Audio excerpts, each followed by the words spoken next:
Rami Khouri is a distinguished fellow at the American University of Beirut and a non-resident senior fellow at the Arab Center, Washington, and he joins us live now from Boston. Zaina Khodr's package there, highlighting the devastation certainly for communities and innocent civilians in all of this. When you look at the pattern that Israel is carrying out in Lebanon at the moment, we've seen this before, haven't we? We've seen it many times, Sarah, and the Israelis keep repeating the same strategy with the same results, and they have to come back and do it again a few years later. They can't seem to figure out how to use their immense military power and their American immense political and diplomatic support, how to use that to achieve a condition on the Lebanese-Israeli border between Lebanon and Israel that satisfies the rights of both of these countries. These are sovereign countries in theory.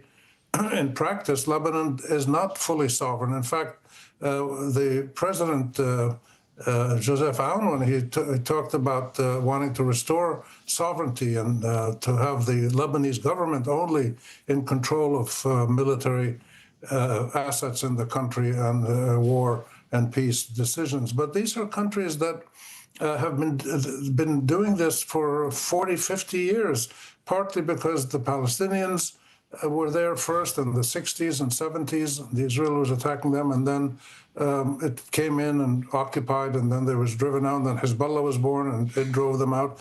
And there's a problem in Israel and its American backers accepting a negotiation that is actually both sides. What's going on now is the Israeli military pressure is going in and creating massive problems for the Lebanese people, as Zaina in her report showed. But they don't want to deal with politics. I was going to say, when you walk around the streets of Beirut, you see the aftermath and the effects of bullets from the 2006 war, from when the Israeli forces did invade Lebanon. Could we be seeing that again, especially with the expansion of these, of the buffer zone, of the points where the Israeli forces are within the country, asking people to move not just past the Litani River, but even further up past this next river upwards? How real is that threat of an Israeli invasion, perhaps occupation? Oh, it's very real, and it's more than just a threat. I think it's a certainty that the Israelis are going to send in ground forces with their air attacks, and they're going to create havoc. They're going to destroy a lot of civilian facilities that have nothing to do with Hezbollah. Their aim now is to create political and sectarian tensions within Lebanon between the Sunnis, the Shia, the Christian, the Druze, all the different sectarian groups that make up the power elite of the country. They want to create tensions and make Lebanon unlivable because they want the Lebanese people to pay the price for what's going on, which is what's going on in the Israeli eyes is that Israel is not being allowed to dictate how Lebanon lives.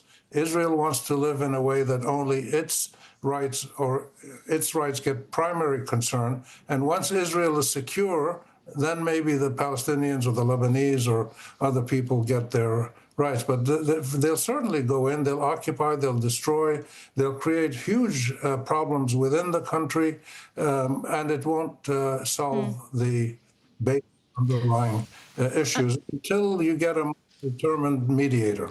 And Rami, I mean, Israel's genocide on Gaza has emboldened Netanyahu, it seems, in his government with this time round, with entering Lebanon with its troops. But he wasn't able to defeat Hamas, despite promising the Israeli public to do so.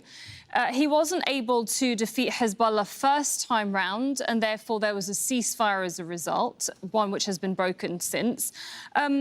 Even if Hezbollah was disarmed, it still has a political role. And of course, there is an ideological part of Hezbollah that still remains. Is it even possible to get rid of Hezbollah the way Israel thinks it can?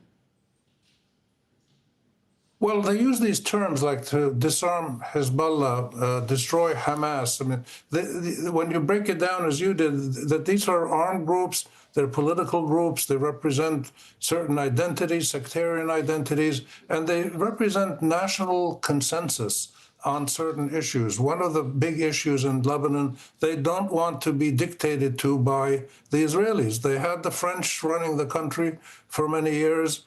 And they're fed up with foreign powers. At one point, you had Saudi Arabia that was very heavily influential through the Sunnis in Lebanon. And then you had Iran with the Shiites and Hezbollah, very influential. They don't want the Israelis just to come in and replace all of these other foreign actors and be the ones in charge. They want to be sovereign, and they want to achieve their full potential, which is immense. If anybody who knows, I've spent almost half my life living there. It's an extraordinarily talented, vibrant, wonderful country, but with a totally ineffective governance system.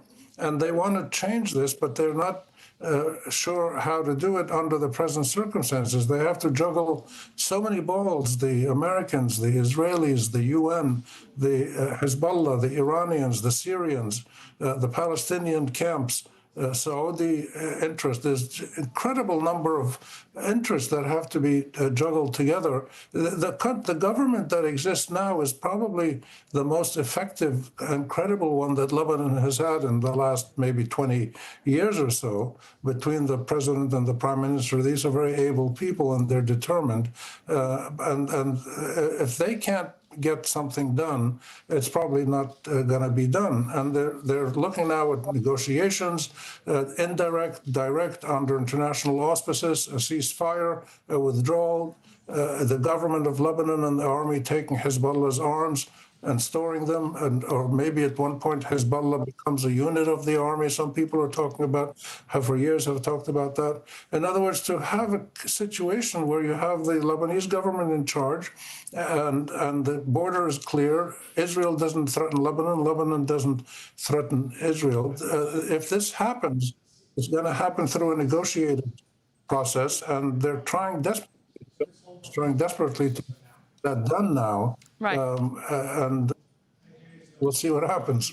All right. Thanks very much, Rami Khouri, for your thoughts there on what's happening in Lebanon.